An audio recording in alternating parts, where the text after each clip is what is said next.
کہ hepatitis C एक अछूत का मर्ज है। ज्वेलरी में ये होता है कि बाज़ औक़ात ज्वेलरी को पहनते हुए, नोज पिन, ईयर पिन को पहनते हुए छोटा सा ट्रॉमा होता है, जिसके टिप पे छोटा ब्लड लगा होता है, जो माइन्यूट क्वांटिटी होती है, लेकिन जरासीम के लिए फैलने के लिए उतना ही काफ़ी होता है। याद रहे कि हेपेटाइटिस सी खून और खून आलूद अज़ा से ये फैलता है। ये एक ऐसा अछूत का मर्ज नहीं है जो हाथ मिलाने से और इस तरह के मेल मिलाप से एक से दूसरे को लग सके। बुजुर्गों को अलहदा कर दिया जाता है कि बच्चों को नहीं मिलना क्योंकि उन्हें हेपेटाइटिस सी है, तो ये गलत ख्याल है। पर्सनल आइटम्स की इस्तेमाल की जो चीज़ें हैं, ये मरीज की दूसरों से अलग होने की ज़रूरत है। एक मरीज भी हो इस मर्ज का तो घर के सारे लोगों को चेक ज़रूर करें, क्योंकि लामहला कहीं से जिस जगह से उसने ये जरासीम लिया है, हो सकता है दूसरे लोग भी उसी सोर्स से एक्सपोज हों।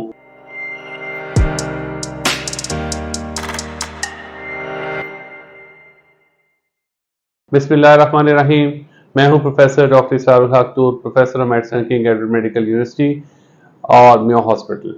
आज हेपेटाइटिस सी वायरस सीरीज का दूसरा अहम वीडियो। मकसद हेपेटाइटिस सी के बारे में गलत नजरिया, तोहमात और मिथ्स का खात्मा। दूसरी अहम नुक्ता जिस पे हमारे मुआशरे में बहुत सारी गलतफहमियां हैं, वो है कि हेपेटाइटिस सी एक अछूत का मर्ज है। ये एक ऐसा मर्ज है, अगर किसी के घर में किसी के करीबी अजीज को ये लाक हो जाए तो हमारा उसके बारे में खौफ, परेशानी, टेंशन का एक दिमाग में घुस जाना कुदरती अमल है कि ये एक ऐसा मर्ज है जिससे लामहला हमें खतरात हैं। तो इसके बारे में कुछ ज़रूरी मालूमात के लिए आज की वीडियो हमने बनाई है। हेपेटाइटिस सी एक ऐसा मर्ज है जो इकट्ठे खाने पीने से, इकट्ठे रहने से, मरीज के गिलास में पानी पीने से, प्लेट में खाना खाने से, बच्चों को चूमने से एक से दूसरे को नहीं लगता। ये एक ऐसा अछूत का मर्ज नहीं है जो हाथ मिलाने से और इस तरह के मेल मिलाप से एक से दूसरे को लग सके। तो इसलिए मरीज को अछूत बना के किसी बंद कमरे में कैद कर देना मुनासिब नहीं है। दूसरा इसकी एक्सट्रीम ये है कि हमारे मुआशरे का तर्ज अमल है कि हम उसको मरीज को कहते हैं कि डिनाइल फेज में चला जाता है और हम कहते हैं तुम्हें कुछ भी नहीं है, तुम्हें कोई मसला नहीं है, तुम्हें कोई परहेज की ज़रूरत नहीं है, तुम्हें कोई एहतियात की ज़रूरत नहीं है। तो ये बिहेवियर भी गलत है। मरीज के कुछ ऐसे आर्टिकल्स हैं जो दूसरे लोगों से, सेहतमंद लोगों से, करीबी लोगों से अलहदा होना चाहिए। उनमें कंघी, दांतों का ब्रश, तौलिया, नेल कटर, रेजर, ज्वेलरी घर वालों से अलहदा होनी चाहिए। यानी ये पर्सनल आइटम्स की इस्तेमाल की जो चीज़ें हैं, ये मरीज की दूसरों से अलग होने की ज़रूरत है। लेकिन इकट्ठे, मैं दोबारा रिपीट कर रहा हूँ, हाथ मिलाने से, गले मिलने से, प्लेट में खाने से, इकट्ठा खाना खाने से, बिस्तर में लेटने से, बच्चों को चूमने से ये एक से दूसरे को नहीं लगती। तो दूसरा ये गलत नज़रिया जो माशरे में बहुत है, इसको सही करने की ज़रूरत है, क्योंकि हमने इसमें बहुत सारे साइकोलॉजिकल इश्यूज़ को बनते देखा है। जब मरीज़ को आइसोलेट कर दिया जाता है इस खौफ से कि हमारे दूसरे किसी बच्चे को, किसी बुजुर्ग को अलहदा कर दिया जाता है कि बच्चों को नहीं मिलना क्योंकि उन्हें हेपेटाइटिस सी है, तो ये गलत ख्याल है।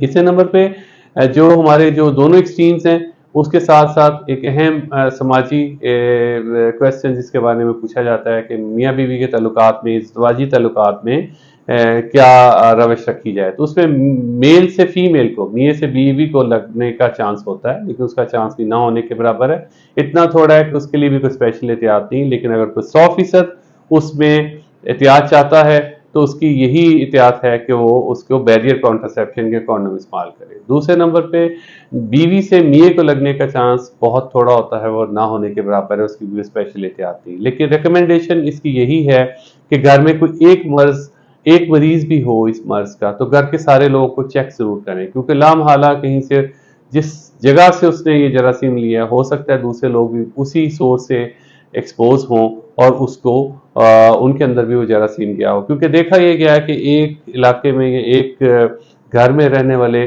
ज़्यादा लोगों को हेपेटाइटिस होने का चांस होता है। उसकी वजह शायद यही है कि उनका सोर्स एक ही होता है। बस लोगों का एक ही जगह से वो हजामत बनवा रहे होते हैं, एक ही उनका बार्बर होता है, शॉप एक ही होती है, हो सकता है वहां से उसको जरासीम लगा हो।